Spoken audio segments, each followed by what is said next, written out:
Hello student, তোমরা যারা ক্যালকাটা ইউনিভার্সিটির আন্ডারে 5th সেমিস্টারের ছাত্রছাত্রী আছো এবং তোমাদের ইতিহাস সাবজেক্টটা এমডিসি কোর্স অর্থাৎ পাস কোর্সে আছে, তোমাদের জন্য আজকের ক্লাসটা খুবই গুরুত্বপূর্ণ। আজকের ক্লাসে তোমাদের সিসি 6 পেপার থেকে দুটি গুরুত্বপূর্ণ বড় প্রশ্ন অর্থাৎ 10 নম্বর বা 20 নম্বরের প্রশ্নের উত্তর নিয়ে আলোচনা করব এবং দুটি প্রশ্নই মোস্ট ইম্পর্টেন্ট থাকছে। প্রথম প্রশ্ন দেখো, প্রথম প্রশ্ন হচ্ছে আকবর প্রবর্তিত ভূমি রাজস্ব নীতি সংক্ষেপে বিশ্লেষণ করো।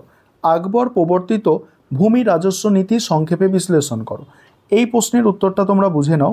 প্রথমেই তোমরা ইন্ট্রোডাকশন অর্থাৎ ভূমিকা দিয়ে শুরু করবে। সেখানে কি লিখবে দেখো, মুঘল সাম্রাজ্যের আর্থিক ভিত্তি ছিল কৃষি এবং ভূমি রাজস্ব। সম্রাট আকবর তার রাজত্বের 24তম বছরে সুযোগ্য রাজস্বমন্ত্রী রাজা টোডরমলের সহায়তায় রাজস্ব নীতিকে এক সুদূর প্রসারী সংস্কার সাধন করেন। দীর্ঘ পরীক্ষা নিরীক্ষার ফসল এই ব্যবস্থা দহশালা বা যাবতী নামে পরিচিত, যার প্রধান উদ্দেশ্য ছিল রাজস্ব আদায় প্রক্রিয়াকে আরও বিজ্ঞানসম্মত, স্বচ্ছ এবং কৃষকের জন্য ন্যায়সঙ্গত করে তোলা। তারপরে দেখো, ভূমি জরিপ ও পরিমাপের আদর্শীকরণ যেটাকে যাবতী প্রথা বলা হচ্ছে। রাজস্ব নির্ধারণের প্রথম ও গুরুত্বপূর্ণ ধাপ ছিল নির্ভুলভাবে জমি জরিপ করা। আকবরের আমলে শেরশাহের প্রবর্তিত যাবতী ব্যবস্থার সংস্কার করা হয়।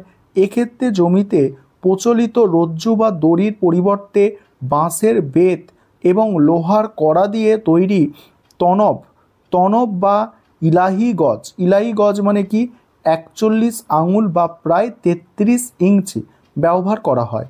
এর ফলে পরিমাপের ত্রুটি ও কারচুপির সম্ভাবনা কমে আসে এবং রাজস্ব নির্ধারণের ভিত্তি মজবুত হয়। যাবত কথাটির অর্থ হলো নির্ধারণ, যার মাধ্যমে জমির পরিমাপ এবং উৎপাদন ক্ষমতার ভিত্তিতে রাজস্ব স্থির করা হতো। এবার পরের পয়েন্ট দেখো, দহশালা বা 10 শালা ব্যবস্থা এবং রাজস্বের হার নির্ধারণ। এখানে কি বলা হচ্ছে দেখো, আকবরের রাজস্ব নীতির প্রাণকেন্দ্র ছিল এই দহশালা ব্যবস্থা।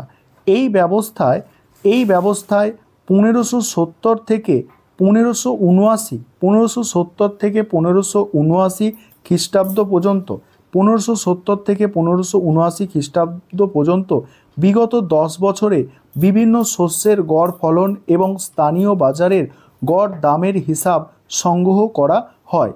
আর এই গড় ফলনের 1/3 সরকারি রাজস্ব হিসাবে ধার্য করা হতো।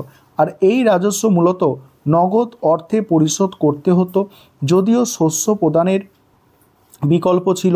প্রতিটি রাজস্ব অঞ্চলের জন্য শস্য ও মূল্যের ওপর ভিত্তি করে একটি নগদ হারের তালিকা তৈরি করা হতো, যা দস্তর উল আমল নামে পরিচিত ছিল।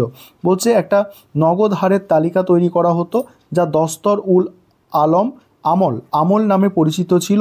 এই নীতির ফলে রাজস্বের পরিমাণ স্থির হওয়ায় প্রতি বছর নতুন করে নির্ধারণের জটিলতা দূর হয় এবং রাষ্ট্র ও কৃষক উভয়ই সুবিধা পায়। তারপরে কি বলা হচ্ছে দেখো, ভূমির শ্রেণীকরণ ও কৃষকের স্বার্থ রক্ষা। এই পয়েন্টটা আলোচনা করব এবং বাকি অংশটুকু আলোচনা করব। তার আগে একটা বিষয় তোমাদের বলার আছে, তোমাদের জন্য অনলাইন কোচিং ক্লাস চলছে। তোমরা যারা পেড ব্যাচে অ্যাডমিশন নিতে ইচ্ছুক বা স্টাডি মেটেরিয়াল পারচেস করতে চাও, নিচে যে নম্বর দেখতে পাচ্ছ এই নম্বরে তোমরা যোগাযোগ করতে পারো। আমাদের সপ্তাহে 2 দিন করে ক্লাস হয়ে থাকে এবং সেপ্টেম্বর মাস থেকে আমাদের কিন্তু ক্লাস শুরু হয়েছে এবং প্রতি সপ্তাহে 2 দিন করে ক্লাস হচ্ছে।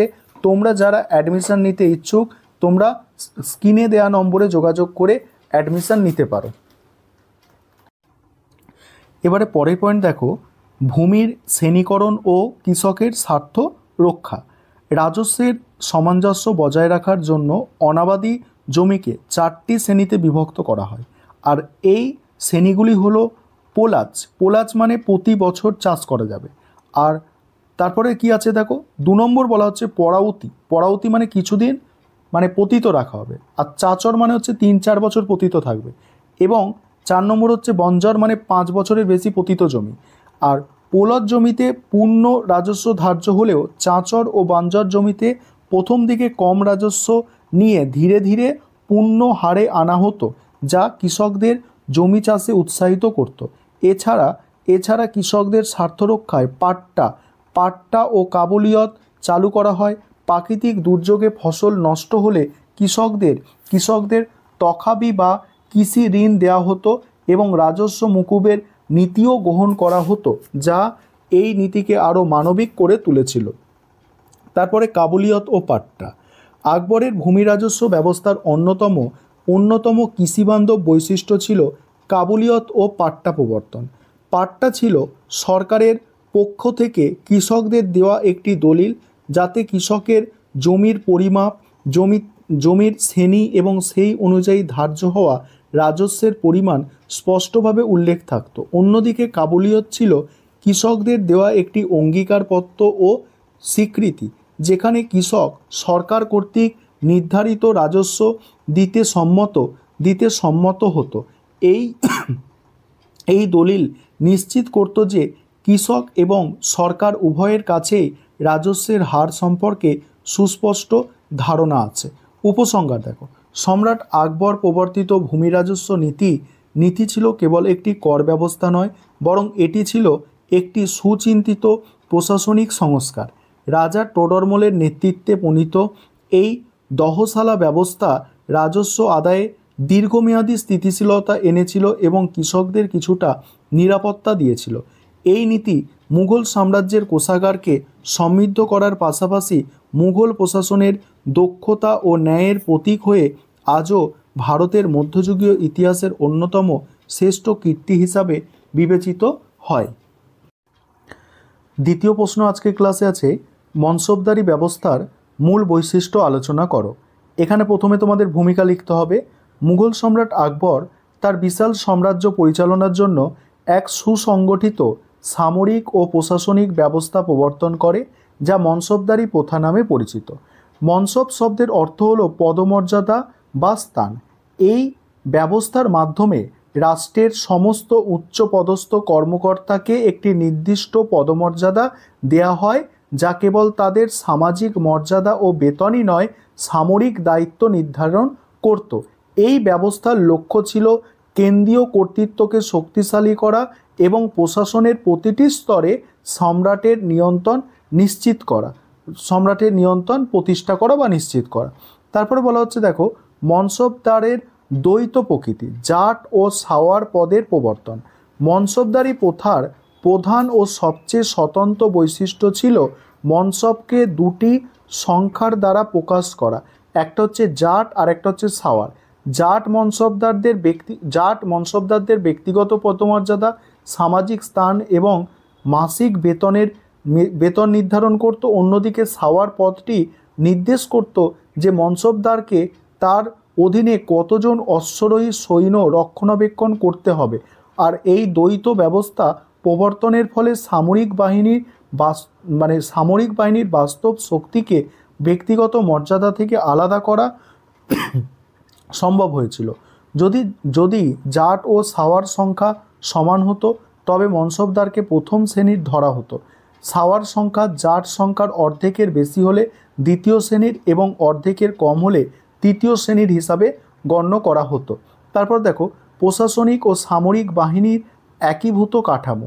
এই ব্যবস্থার অধীনে মুঘল প্রশাসনে সামরিক ও বেসামরিক বিভাগের মধ্যে কোনো স্পষ্ট বিভাজন ছিল না। রাষ্ট্রের সমস্ত উচ্চপদস্থ কর্মকর্তা, যেমন প্রাদেশিক শাসক, রাজস্ব আধিকারিক বা সেনাপতি, সকলেই মনসবের অধিকারী ছিলেন। একজন মনসবদারকে প্রয়োজন অনুসারে তার সামরিক দায়িত্ব থেকে প্রশাসনিক দায়িত্ব বা এক স্থান থেকে অন্য স্থানে বদলি করা যেত। এই নমনীয়তা এবং একীভূত প্রশাসনিক ব্যবস্থা সম্রাটের নিয়ন্ত্রণকে সুদৃঢ় প্রদেশ পর্যন্ত বিস্তৃত করেছিল এবং কোনো মনসবদারের পক্ষে স্থানীয় ক্ষমতা বা সামরিক শক্তি সঞ্চয় করা কঠিন করে তুলেছিল। তারপরের পয়েন্ট হচ্ছে অবংশানুক্রমিকতা এবং সম্রাটের নিরঙ্কুশ নিয়ন্ত্রণ। মনসবদারি পদ ছিল সম্পূর্ণভাবে অবংশানুক্রমিক। কোনো মনসবদারের মৃত্যুর পর তার পদমর্যাদা বা জায়গির তার উত্তরাধিকারীর কাছে সক্রিয়ভাবে হস্তান্তরিত হতো না। এমনকি মনসবদারদের নিয়োগ, পদোন্নতি, বদলি, পদচ্যুতি সম্পূর্ণরূপে সম্রাটের ইচ্ছার উপর নির্ভরশীল ছিল।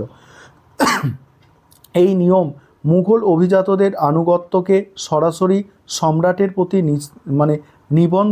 নিবন্ধ করেছিল, যা কেন্দ্রীয় ক্ষমতাকে অত্যন্ত শক্তিশালী করেছিল।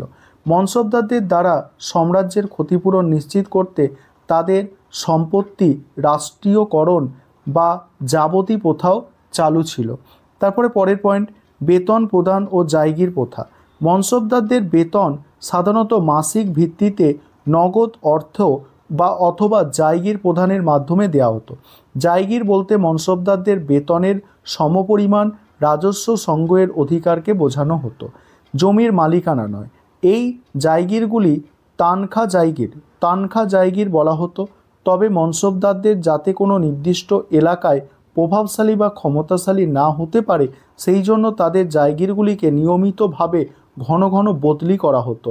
এর মাধ্যমে সম্রাট সামরিক দায়িত্ব পালনের বিনিময়ে সম্পদ বন্টন করতে পারতেন, তবে আঞ্চলিক ক্ষমতা কেন্দ্রীভূত হওয়ায় রোধ করতে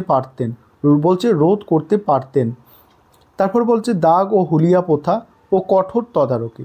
মনসবদারদের সামরিক দায়িত্ব পালনের সততা নিশ্চিত করার জন্য আকবর দাগ ও হুলিয়া প্রথা প্রবর্তন করেন। দাগ প্রথা অনুযায়ী মনসবদারদের অধীনে থাকা ঘোড়াগুলিকে গরম লোহা দিয়ে বিশেষ রাজকীয় প্রতীক দ্বারা চিহ্নিত করা হতো, যাতে সৈন্যরা খারাপ মানের ঘোড়া ব্যবহার করতে না পারে বা একই ঘোড়া বারবার প্রদর্শনের জন্য হাজির করতে না পারে। অন্যদিকে হুলিয়া প্রথার মাধ্যমে প্রত্যেক সৈন্যের ব্যক্তিগত পরিচিতি তৈরি করা হতো। এই কঠোর তদারকি মনসবদারদের ওপরে সম্রাটের কার্যকর নিয়ন্ত্রণ বজায় রাখতে এবং সামরিক বাহিনীর মান উন্নত করতে সহায়ক হয়েছিল। তারপর উপসংহার, আকবর প্রবর্তিত মনসবদারি ব্যবস্থা মুঘল সাম্রাজ্যের ইতিহাসে এক যুগান্তকারী সামরিক ও প্রশাসনিক সংস্কার হিসাবে পরিচিত। এই ব্যবস্থা একটি বিশাল, সুশৃঙ্খল ও দক্ষ সেনাবাহিনী গঠনে সহায়ক হয়েছিল, যা মুঘল সাম্রাজ্যের ব্যাপক বিস্তার ও দীর্ঘস্থায়ী স্থিতিশীলতার তার প্রধান ভিত্তি। জাট ও সাওয়ারের দ্বৈততা, কেন্দ্রীয় নিয়ন্ত্রণ এবং অবংশানুক্রমিকতার মতো বৈশিষ্ট্যগুলি মুঘল প্রশাসনকে মধ্যযুগের অন্যান্য সামন্ততান্ত্রিক ব্যবস্থা থেকে আলাদা করে এবং দক্ষ রাষ্ট্রীয় যন্ত্রে পরিণত করেছিল। তবে পরবর্তীকালে এই ব্যবস্থার কিছু দুর্বলতা মুঘল সাম্রাজ্যের পতনে ভূমিকা রেখেছিল। এই ছিল তোমাদের আজকে মোস্ট ইম্পর্টেন্ট দুটি প্রশ্নের উত্তর।